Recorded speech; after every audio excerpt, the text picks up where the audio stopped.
മഹേഷിൻ്റെ എല്ലാ പടത്തിലും ഈ ക്യാരക്ടേഴ്സ് ഒരുമാതിരി ബിസീജ്ഡ് ആണ്. നമ്മൾ ഈ ലോക്ക്ഡൗണിൽ ആയ മാതിരി ഏതെങ്കിലും ഒരു സിറ്റുവേഷനിൽ characters get locked.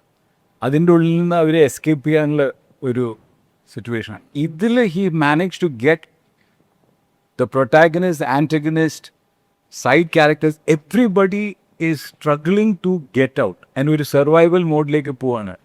So that script was phenomenally interesting. പക്ഷേ എനിക്ക് സ്ക്രിപ്റ്റ് വായിച്ചപ്പോൾ ഇതെങ്ങനെയാണ് അയാൾ ചെയ്യാൻ പോണേ, എത്ര ആക്ഷനാണ് ഇത്, James Bond meets thriller meets Bourne Identity, ഇങ്ങനെ പല ടൈപ്പ് ഓഫ് ഒരു ഭയങ്കര സ്കെയിലുള്ള പടം നടക്കാണ്.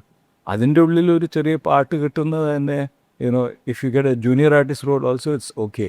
സെറീൻ പറഞ്ഞ മാതിരി ഇതെന്താ വരാൻ പോണേ, നമ്മൾ കൊളാവോ, മഹേഷ് ആദ്യത്തെ ദിവസം തന്നെ നമ്മളെ പാക്കപ്പ് ചെയ്ത് അയക്കുമോ, ഇതൊക്കെ തോട്ട്സ്.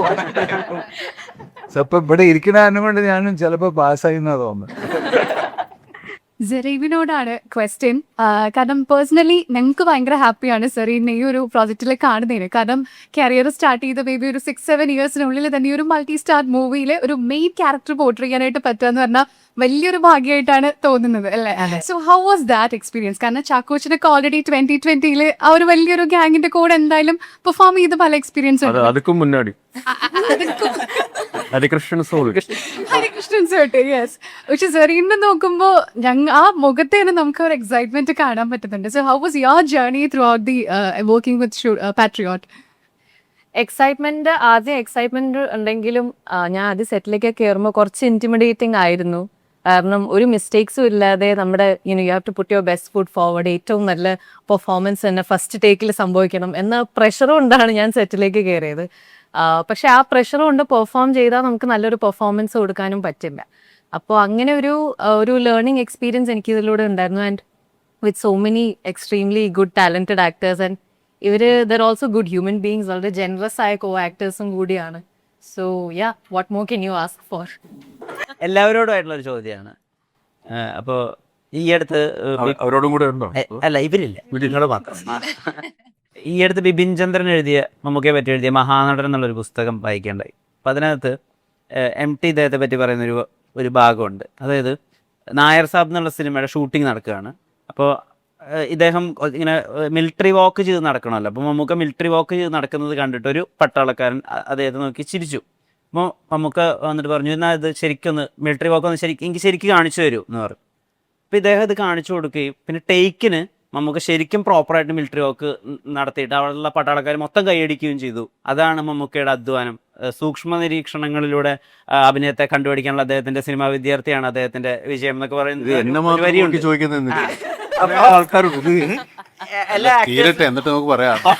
എല്ലാ ആക്ടേഴ്സിനോടാണ് ചോദ്യം.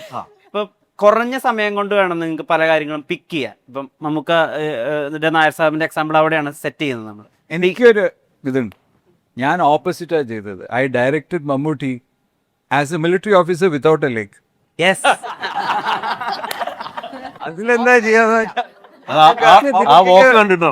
ഒരു ഫേവറേറ്റ് അസിസ്റ്റന്റ് ഡയറക്ടേഴ്സിനോട് ഞാൻ ലെഫ്റ്റ് ഹാൻഡില് അവര് മറന്നു പോകും, but he will remember which leg is under thing test for ഈ കാലാണ് ലിംബി എന്ന് നമുക്കറിയാം. പക്ഷെ അസിസ്റ്റന്റ് ഡയറക്ടർമാർ ചുമ്മാ ഒരു തിറാക്കി എന്ന പോലെ നമ്മള് ഈ കാലാണ് ആരാണ്. ഞാൻ കഴിഞ്ഞ ഷോട്ടിൽ ഇതായിരുന്നല്ലോ. അന്ന് ഇന്നത്തെ പോലെ മറ്റേ ഇതൊന്നും ഇല്ല. ഒരു പ്രാവശ്യം കഴിഞ്ഞപ്പോൾ അവർക്ക് മനസ്സിലായി നമ്മള് പണി. ഈ കാലിന്റെ എക്സ്പ്ലോഷൻ, ഒരു ഗൺ ഫൈറ്റ് സീക്വൻസ് അന്ന് റംസാനായി ഹീസ് ഫാസ്റ്റിംഗ്. ആൻഡ് ഞങ്ങൾ ഇത് സെറ്റപ്പ് ചെയ്ത് മഴ ക്രിയേറ്റ് ചെയ്തിട്ട് ആ വാഴത്തോട്ടത്തിൻ്റെ ഉള്ളിലൊക്കെ പോയി ഷൂട്ടിംഗ് ഒക്കെ ചെയ്യും. കാല് കുഴിച്ചിട്ട് അപ്പോൾ കാല് മുറിച്ച് പോയിട്ട് ഒരു ഡിച്ചിൻ്റെ ഉള്ളിൽ ഞങ്ങൾ ഡിഗ് ചെയ്തിട്ട് ആ കാല് വെച്ചിട്ട് അതിൻ്റെ മുകളിലത്തെ മേക്കപ്പ് ഇട്ട കാലിൽ he has to scream and shout. ഇതൊക്കെ നടന്നുകൊണ്ടിരിക്കുകയാണ്. അപ്പോൾ മെല്ലെ ഞങ്ങൾ പ്ലാൻ ചെയ്തത് 1 മണിക്ക് ഇത് തീരുന്നതാണ്. എല്ലാം കറക്റ്റായിരുന്നു, എല്ലാം സെറ്റപ്പ്. പക്ഷേ pump for the rain is not happening. അപ്പോൾ അത് റിപ്പയർ ചെയ്ത് വരുമ്പോഴത്തേക്കും it's going past and going to 2:30. He's saying, no, it's okay, don't worry. Anyway, I'm not eating. And then rest of the unit wants to eat. നിങ്ങൾ കഴിച്ചാലും കഴിച്ചില്ലെങ്കിലും കുട്ടി ഇത് ശീലാണ്. ഞാൻ ഇവിടെ ഇരുന്നോളാം. So he is sitting, we are all eating, and then we are going to finish the last set of shots. അദ്ദേഹം വളരെ കൂളായിരുന്നു finish ചെയ്തിട്ട്. Then he took me to his house and he broke fast. കുളിച്ചിട്ട് ഈ ചളി എന്നൊക്കെ മാറ്റി had prayed and then we all ate together. അത്ര ഒരു ഡെഡിക്കേഷനാണ്. Whether it is Ramzan fasting or not, he will do what he has to do. In this film Mammootty has come back and the whole night he has been dumped in wiping guy and അതായത് ഇപ്പോൾ എല്ലാ ദിവസവും ഓഫീസിൽ പോകുമ്പോഴൊക്കെ നമുക്കൊരു മടുപ്പ് വരും. എല്ലാ ദിവസവും ഒരു ജോലി ചെയ്യുമ്പോൾ ഞങ്ങൾക്കൊരു ബുദ്ധിമുട്ടൊക്കെ വരും. അത് സാധാരണ മനുഷ്യരുടെ കാര്യത്തിൽ. ഇതിപ്പോൾ നമ്മുടെ വിഷമങ്ങൾ അല്ലെങ്കിൽ നമ്മുടെ വിശപ്പ്, നമ്മുടെ ഈ ശാരീരികമായിട്ടുള്ള വിഷമങ്ങൾ അല്ലെങ്കിൽ മാനസികമായിട്ടുള്ള വിഷമങ്ങൾ, ഇതൊക്കെ മാറ്റിയിട്ട് ഇത് ചെയ്യണ്ടേ, ഒരു 4 പതിറ്റാണ്ട് ചെയ്യണ്ടേ, എന്താ അതിൻ്റെ ഇന്ധനം? എന്നും ചെയ്യുന്ന ഒരു ജോലിയല്ല. ഓരോ ദിവസവും ഓരോ ആളല്ല, ഓരോ ആളാണ് ഓരോ സ്ഥലമാണ്, ഓരോ അച്ഛനും അമ്മയാണ്, ഓരോ സുഹൃത്തുക്കളെ എല്ലാം വേറെ വേറെ അല്ലേ. കുറഞ്ഞത് 1 മാസമെങ്കിലും 2 മാസമെങ്കിലും. 2 മാസം കഴിയുമ്പോൾ വേറെ ആൾക്കാർ വരില്ലേ.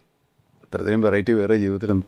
അതെ, ഒരേ ഡെസ്കും ഒരേ കമ്പ്യൂട്ടറും ഒരേ കമ്പ്യൂട്ടറും ഒരേ സീനും ഒരേ ഫയലും അല്ലല്ലോ. നമ്മുടെ ഓഫീസിലാണെങ്കിൽ തന്നെ ഒരു ഫയൽ 5ഉം 10ഉം മാസം ഇരിക്കുമോ? ഇതുപോലെ അങ്ങനെയൊന്നുമില്ല. പിന്നെ ഇത് എല്ലാ ദിവസവും പുതിയ ദിവസങ്ങളാണ്, പുതിയൊരു കാര്യമാണ് നമ്മൾ ചെയ്യുന്നത്. ഇപ്പോൾ കഥാപാത്രം ഒന്നാണെങ്കിലും കഥ ഒന്നാണെങ്കിലും കൂടെ അഭിനയിക്കുന്ന ഒന്നാണെങ്കിലും നമ്മൾ അഭിനയിക്കുന്നത് പുതിയ ദിവസം പുതിയ അഭിനയമാണ്. ഇന്നലെ അഭിനയിച്ച പോലെയല്ല, ഇന്ന് വേറെ അഭിനയിക്കുന്നത്. അപ്പോൾ എല്ലാ ദിവസവും പുതിയതാണ്. അതായത് നമുക്ക് ഓരോ ഷോട്ട് അഭിനയിക്കുന്നതിന് മുമ്പും ഒരു ടെൻഷനുണ്ട്, ഒരു ബ്ലഡ് പ്രഷർ കയറുന്നുണ്ട്, ഇങ്ങനെ കയറും. അപ്പോൾ ഏത് ഇമോഷനായാലും ശരി, ഈ ബ്ലഡ് പ്രഷർ കയറിയ ഇമോഷൻ ആദ്യം നമ്മൾ മറയ്ക്കണം. നമുക്കുള്ളൊരു ടെൻഷൻ നമ്മുടെ മനസ്സിലുള്ളത് മറിച്ചിട്ടുള്ള സമയമുണ്ടല്ലോ, എന്നിട്ടാണ് നമ്മൾ കഥാപാത്രമാകുന്നത്. ഈ കഥാപാത്രമാകുന്നതിനും ഈ ബ്ലഡ് പ്രഷറും ആകുന്നതിനും ഇടയ്ക്കുള്ള ഒരു അഭിനയമാണ് ഏറ്റവും വലിയ അഭിനയം. നമ്മൾ നോർമലാകുക, നമ്മൾ നോർമലായിട്ടല്ലേ അഭിനയിക്കുക. ഇപ്പോൾ നമ്മളോട് ഇപ്പോൾ സംസാരിക്കുമ്പോൾ നമുക്കൊരു ടെൻഷനും ഇല്ല, നമ്മൾ എക്സംപോറായിട്ട് സംസാരിച്ചുകൊണ്ടിരിക്കുക, നമ്മൾ ഇമ്പ്രൂവൈസ് ചെയ്ത് സംസാരിക്കും. മറ്റേ അതല്ല, ക്യാമറ ഓടുന്നു, ഇത്ര ആൾക്കാർ നോക്കിയിരിക്കുന്നു, ലൈറ്റ് കോർട്ടിസ്റ്റ് എല്ലാവരും. ഒരാൾ തെറ്റിച്ചാൽ കുഴപ്പമാവും. ഈ ടെൻഷനൊക്കെ ഉള്ളത് വെച്ചിട്ട് ഇത്ര കൂടായിട്ട് അഭിനയിക്കുന്ന പോലെ തോന്നുന്നത് തന്നെയാണ് ഏറ്റവും വലിയ. ഒരു 10 കൊല്ലം മുമ്പ് ഈ ഫിലിം റോളിലായിരുന്നല്ലോ ഷൂട്ടിങ്. ആ ഫിലിം റോൾ ഓടുമ്പോൾ നമ്മുടെ മനസ്സിന്റെ അകത്ത് ഒരു ടെൻഷൻ ഉണ്ടാവും. അയ്യോ ദൈവമേ, ഒറ്റ ടേക്കിൽ ചെയ്യണേ. ഇപ്പൊ അതില്ല. ബിക്കോസ് ഇപ്പോ 3-4 ക്യാമറകളുണ്ടും, ക്യാമറയുടെ ഒരു ശബ്ദവും ഇല്ല, എത്ര ടേക്സ് വേണമെങ്കിലും എടുക്കാം. ആ സൈലൻസ് ഒരു ടെൻഷനാണ്. അത് ആദ്യമായിട്ട് ഞാൻ അഭിനയിച്ചപ്പോ PC ശ്രീറാമിന്റെ ഒരു പടമായിരുന്നു. റെഡ് ക്യാമറയില് ശബ്ദമില്ല, ആക്ഷൻ എന്ന് പറഞ്ഞാൽ ക്യാമറയുടെ ശബ്ദം വരില്ല, എനിക്ക് അഭിനയിക്കാൻ പറ്റില്ല. This doesn't make noise Revathi എന്ന് PC പറഞ്ഞു. അപ്പൊ അങ്ങനെയാണ്. സോ ഡിജിറ്റലിലേക്ക് വന്നപ്പോ അങ്ങനെ ഒരു ചേഞ്ച് ഉണ്ടായിരുന്നു, എസ്പെഷ്യലി പീപ്പിൾ ലൈക്ക് അസ്. മുമ്പ് സൈലന്റ് ക്യാമറ ആയിരുന്നു പണ്ടൊക്കെ.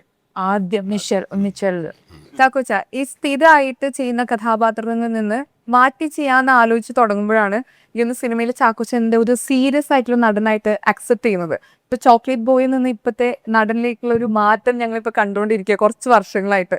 അതിന് പല നടന്മാരെയും ഇൻസ്പയർ ചെയ്തേ ഇരിക്കുന്ന മമ്മൂക്ക തന്നെയാണ്. ഈ ഒരു മാറ്റത്തിന് എങ്ങനെ മമ്മൂക്ക ഇൻസ്പയർ ആയിട്ടുണ്ടാവുക?